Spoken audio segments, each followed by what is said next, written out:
Paradox Pokemon were a fairly cool part of the Scarlet and Violet games. Unfortunately though, not all of them actually managed to live up to the hype. Today, I want to fix that by buffing the worst Paradox Pokemon in Scarlet and Violet to try and make them finally good in VGC. If you guys want to see me make more content like this, make sure you guys leave a like in the video and subscribe for more. I upload tons of content just like this about buffing some pretty terrible Pokemon, and if you guys want to have your voice heard for the next one of these, consider becoming a member, as members get to vote on topics just like this for future videos. Finally, let me know in the comments what you guys think of our buffs today, as I'd love to see how you guys end up thinking that they'll hold up in competitive. With that out of the way, we do have a few ground rules to set up because we are talking about the Paradox Pokemon here. So let's get right into the first rule, which is that for starters, we're not going to be adding or changing any abilities on these Pokemon. Considering we're only doing changes for 8 of the 20 Paradox Pokemon, this isn't even half the list, so we really can't justify actually changing abilities out here or even just adding on a hidden ability. Also, we'll be keeping our base stat totals of 570 and 590 respectively. And while we do adjust the stats overall for these Pokemon, nothing will exceed the BST that they ended up starting off with. Finally, for all of our past Paradox Pokemon, we're going to make sure that they all have an odd stat number for every single stat, and our future Paradox Pokemon are going to all have an even stat number for every single stat. With that out of the way, let's finally start off with our very first Pokemon from the past.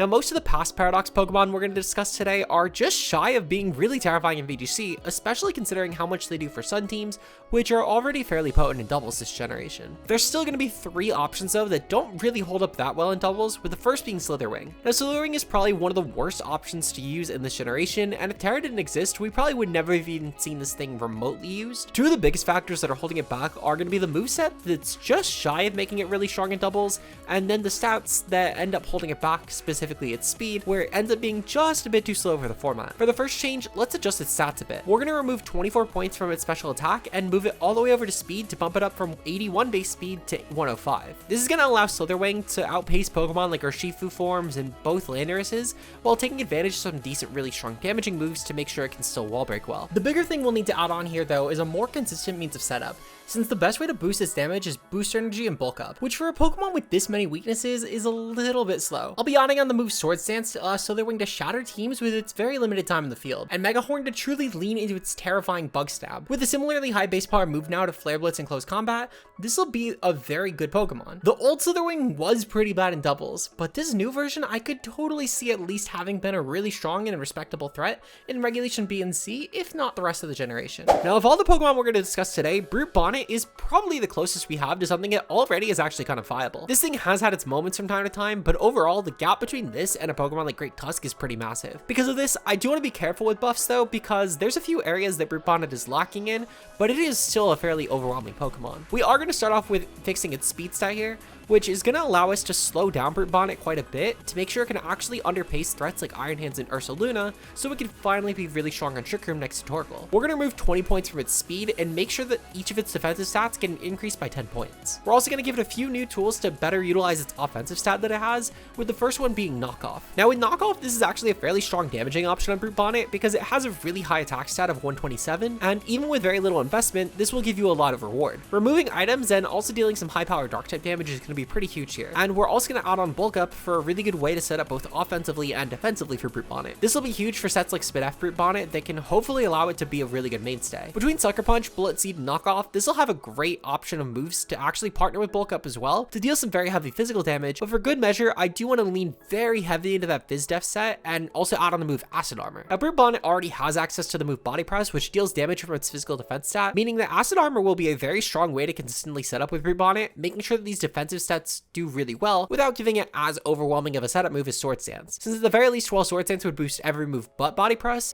only gets boosted by Acid Armor, and no other option for its moveset will actually benefit other than just Bonnet existing longer on the field. While I personally love this next Pokemon in doubles, Sandy Shocks does need a bit of a buff. Now Boomer Magnemite is very close to being viable, but with a small reduction of 6 points in its defense to add to its speed, this is going to allow you to use booster speed sets a lot more easily. Now this does give you the option to both just invest all the way into speed and also creep a little bit all the way down to something like Landorus in case you don't need the speed boost, which means the special attack still has a lot of niche here. This is really big though, because you also do gain the jump on Choice Scarf Landorus Incarnate, which has been a pretty big mainstay in Regulation G, and with booster speed, you could just outright outpace that. I do want to improve its coverage quite a bit, since while Sandy Shocks does still benefit a lot from Terra, I don't want to make it forced to run it. So we're going to add on Sludge Bomb as a really good way to still pressure grass types without having to utilize the mechanic, and Weather Ball, which at the very least when sun is up, is going to be a lot more consistent of a coverage option here. While I don't think it'll be the best utilized Paralyze and Sandy Shocks, I do want to also add on one more move being Nasty Plot, which will be very useful on teams that feature a lot of redirectors, but overall, I think Sandy Shocks is just better off being a really fast offensive support option that can still reduce speed with moves like Electro Web. Now to jump ahead to the future, we have 5 more Paradox Pokemon to be adding to our buffs, starting off with the Mon Iron Moth. Now Iron Moth is a very weird case, because this is a Pokemon that in theory should be really destructive with its stat line, but it's just barely missing out on a couple things. We're going to start off with tweaking its stats just a teensy bit by removing 6 points from special attack and 10 points in special defense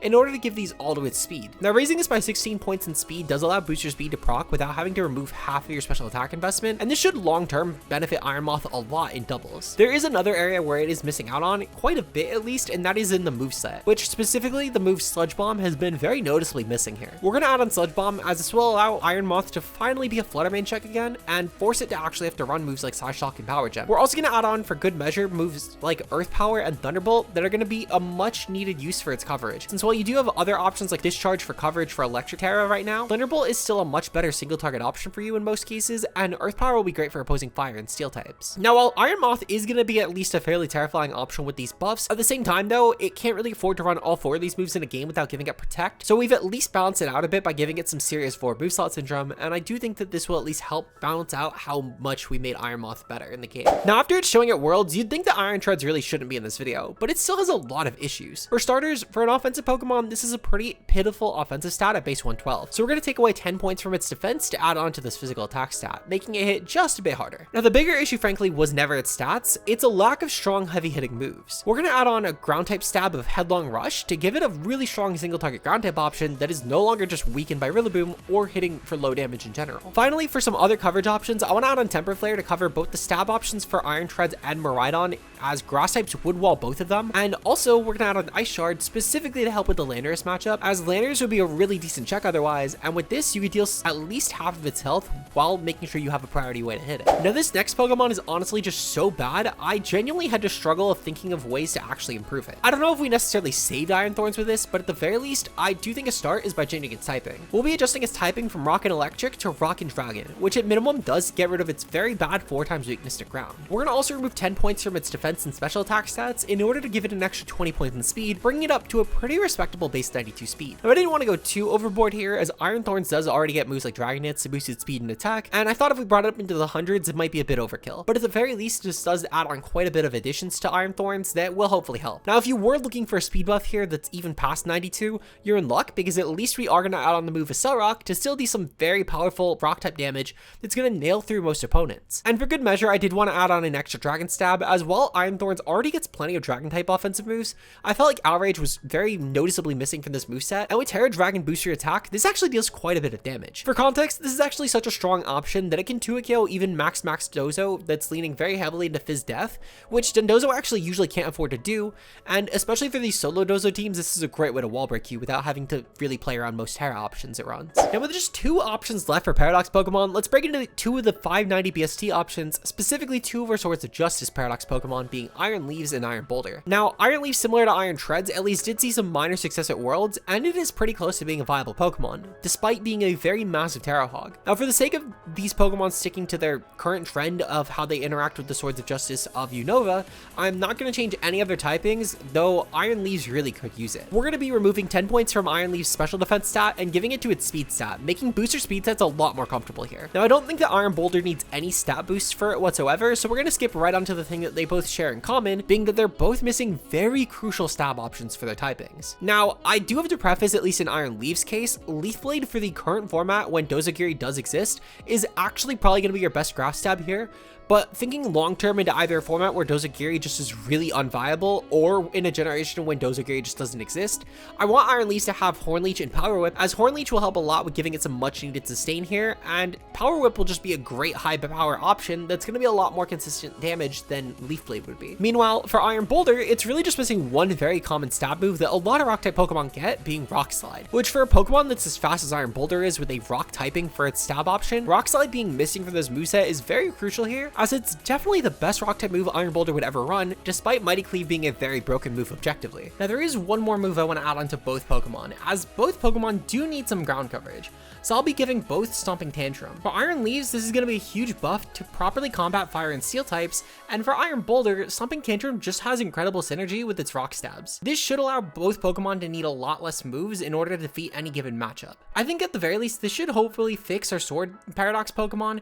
and while they might not be specifically as viable as Iron Crown, they'll still be at least very close to it. Now I'm curious to see what you guys have for buffs for these Paradox Pokemon, as a lot of them I feel like get some very interesting options, but let me know what you guys think they need down below. While you're on the way down there, consider hitting the like and subscribe buttons, as if you made it this far into the video, I'm sure you enjoyed the content you saw today. And if you guys want to see some extra content from me, make sure to check out my other channel, where we're going to be doing some Battle Lane content on there. Specifically, we have the SPL coming up, which is a Wi-Fi draft league hosted by PokeMMD, and it's going to be for doubles this season, and we have a really powerful team. Also, consider becoming a member if you guys want to vote on topics like this, as it's a great way to support the channel, specifically helping out with paying our editors, who do a fantastic job in every one of these videos. Our current members are Zeke Zero, Josh the Ultra Player, Blood Lily, Aegis Dex, and Secure Yacht Out for the Rizzler. Thank you guys so much for the support, it is greatly appreciated. Speaking of our editors, if you guys want to check them out down below, all of our editors will be linked in the description, as we currently have Dose, Becca, and Kurt, who all do a phenomenal job at the content. With that said, I'll see you guys in our next upload. Until then, peace out, guys.